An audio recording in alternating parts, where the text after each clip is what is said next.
এক গাঁয়ে ছিল এক গরিব বামুন।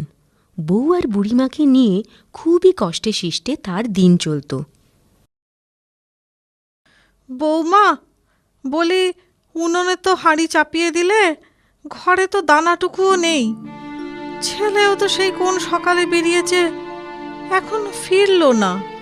আর একটু দেখি, না তো পুকুর ধার থেকে কিছু শাক পাতা এনে সেদ্ধ করে নেব। ওই ওই আপনার ছেলে এসেছে। বাছা, সারাদিন ঘুরে কিছু পেলি? না মা, সবার ঘরেই এক অবস্থা। একটু যা চাল ডাল পেয়েছি তাতে তিনজনের আধপেটা খেয়ে 4 দিনও চলবে না। তাই আমি ঠিক করেছি কদিন শহর থেকে ঘুরে আসব। দেখি ওখানে যদি কিছু রোজগার পাতি। আমরা কি তাহলে এখানে একা থাকবো?